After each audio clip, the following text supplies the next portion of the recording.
this thing's heavier than I thought it was gonna be. This year, I just bought a brand new boat. This is a low 1648 flat bottom John boat.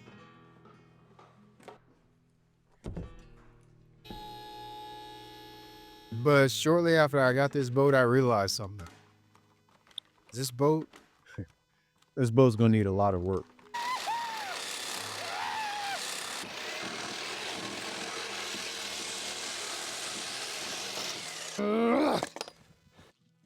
I've been wanting to build one of these John boats.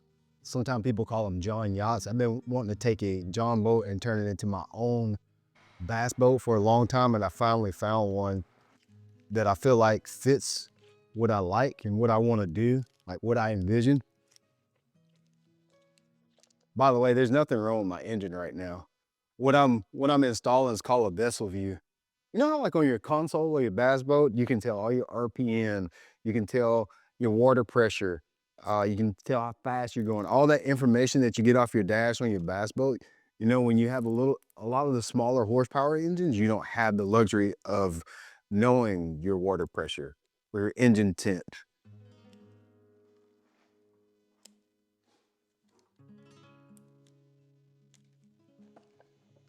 This is what this module looks like right here.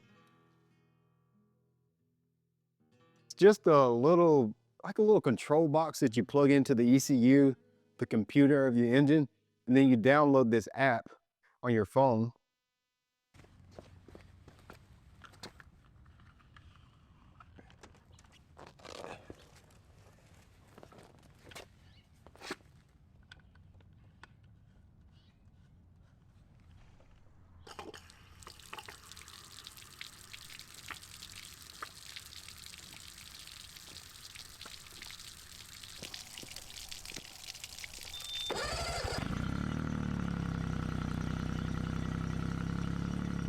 There's a lot of things I got in here. There's a maintenance monitor.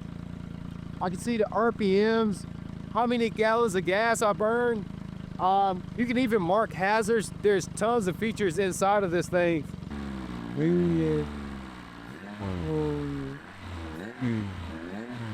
There's only one problem. If you're thinking about buying a John boat, I want you to listen to what I'm about to say next, so you don't do something that you regret. Now, I love this boat, and this is gonna be a lot of fun. I'm used to this. But one thing that I've learned about a John boat is they're really for a very specific group of people. A John boat, how can I say this? A John boat is for people that like to tinker. A John boat is for somebody that likes to take something and turn it into something that they've already envisioned. They got a very specific purpose, and they want to turn that boat into that. It's for somebody that likes to build, to cut, create, weld, shorten, lengthen. That's what one of these things is for.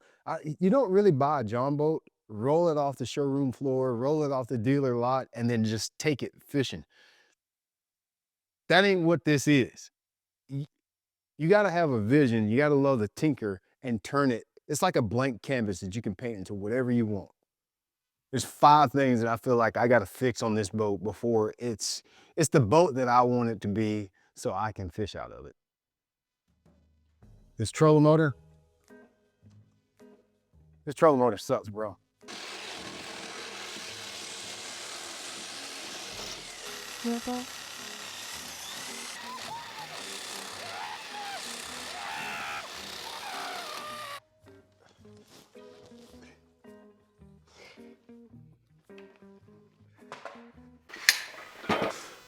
Piece of junk.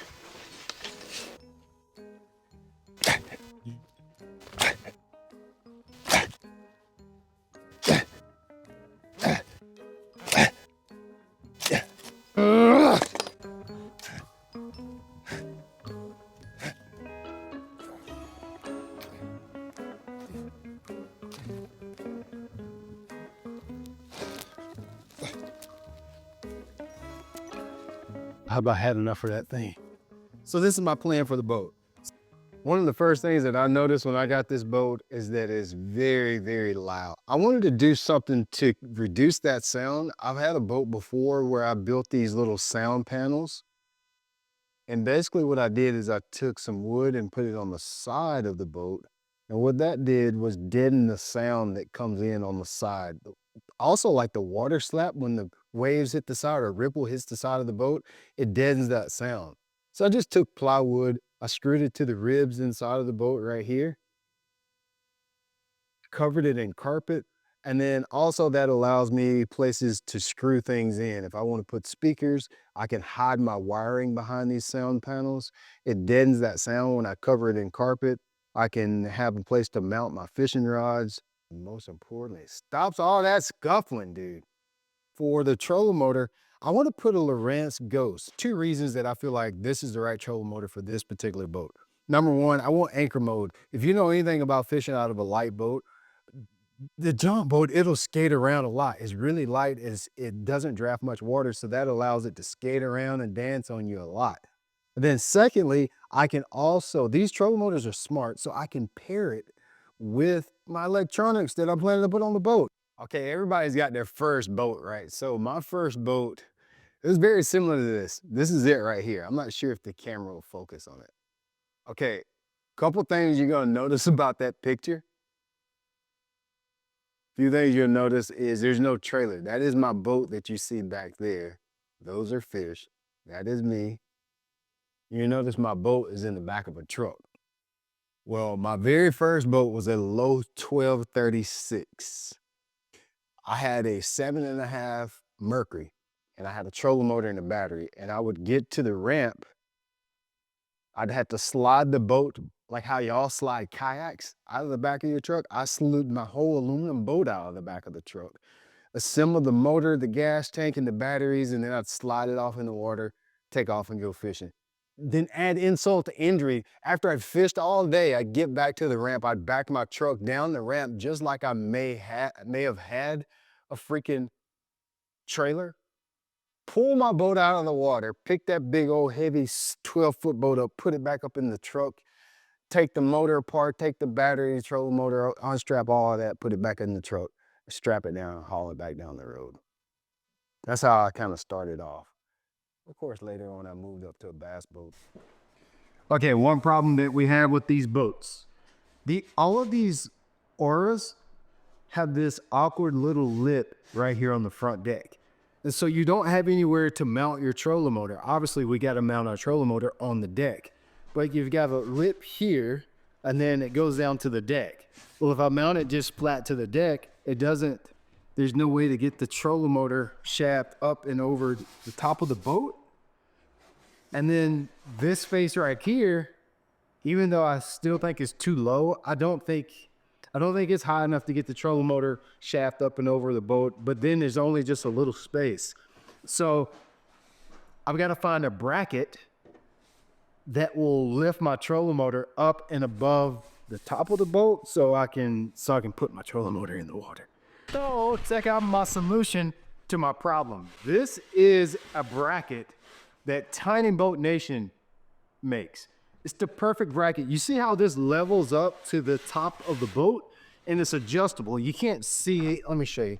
It has two bolts right there, and I can tighten or loosen these two bolts and lower or raise it depending on how high I need my trolling motor bracket to be above the boat. So when I get my Lowrance Ghost in, I'll be able to mount it straight to this bracket, run my wiring down and around under my panels that I talked about. It's just a lovely little fix. It's only a couple $100 too. It's a whole lot better than trying to make something yourself. Especially if you try to make it out of wood, it doesn't last long. Don't ask me how I know that. Let's talk about this. Look at my boat. No trolling motor. We do have an engine so we can move, but I don't have any electronics. I know somebody's gonna say, well, Brian, a Jon boat doesn't need fancy electronics. It's supposed to be about being fishy and the mystery and the watching the birds and the... I want electronics, Barry. I want electronics. So I've got some ideas about what my electronics package are gonna look like. Let me show you. Let's go to the board. So here's my plan for electronics for this boat. Of course, I want to have at least one unit at the front on the bow. And then I was really thinking it'd be a good idea to have a unit back here. I don't know, you don't call that the console, but where I'm going to be running the engine. but I've got a couple things that I need to think through before I pick out my units. Okay, when I look at this unit, put my reading glasses on here. I look at this unit, it does have mapping. It does have 2D sonar. It has down imaging, which is good, which means I'll be able to auto round and look for brush piles or shell bars or oyster bars if we're going saltwater fishing. But it doesn't look like this is forward-facing sonar capable. I don't think I'll be able to use active target with this one. So I want active target on this boat. Okay, I'm really curious to hear what you guys have with tiller steers. If you run a unit on the back of your boat, the thing that I've got to think through, I think I'm going to drive with my left hand, because if I drive with my left hand, then I want my unit right here so I can look at where I'm going. So I'm thinking of making, I've got this idea to make like this little console right here, like a little, I don't know, just like a little piece of wood that comes down and my unit sits here and it swivels around and I can see it. I can see where I'm going in the marsh or on the lake, in the river. And then also, like when I'm idling around and I'm trying to mark brush piles or looking for fish, I can still use it. Because I think I drive this way, or do I drive this way? I got one more problem with this boat. One reason that I picked this one is I like the open flooring, but it also creates another problem. This deck area right here is a little small. So what I want to do is I actually have a plan to extend the deck, much like how I did on an earlier boat that I built like this. So I'm going to take this deck, extend it just a little bit like that right there. Now here's the cool thing about when I extend that deck right here, just that little bit right there, that allows me to have a little storage under my deck, because I'll leave that open underneath and I can store my batteries right here and they'll be out of the way where we can't step on them and we're not just scuffling over them. Then we have the back area back here. I also want to do the same thing. I'm going to actually extend this deck just a little bit. I'm going to make this rounded in the back end. That way I can still have access to my batteries if I need to, but it makes it just a little smoother to walk around from side to side. So I've got this nice little arc.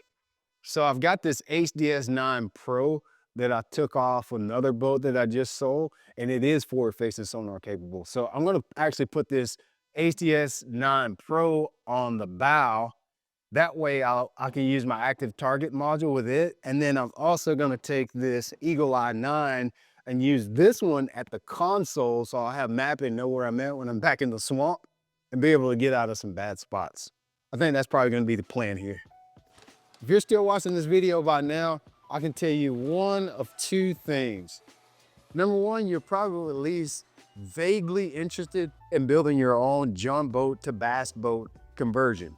I created a little mini workshop. We're gonna do a 3-part mini workshop.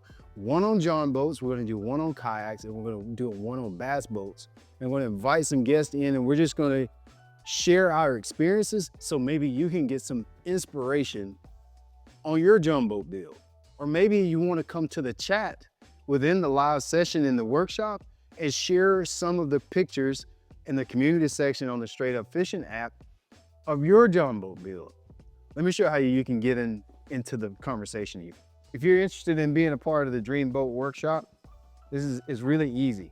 All you need to do is go to sufschool.com. Then you want to download the app. In the community section, just say hello. The first workshop, oh, it's 113. We're going to do that one on John boats.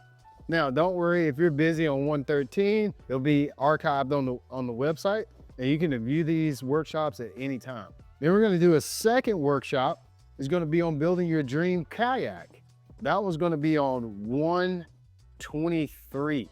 The last workshop that we're going to have is going to be on bass boats. You know, that's going to be a highly anticipated one because bass boats are usually the one that everybody loves to go crazy on. I don't have a date to be on that one, but if you join the app, I'll make sure everybody knows when the last one is. Okay, so join this if you want to. Thanks, guys. Bye.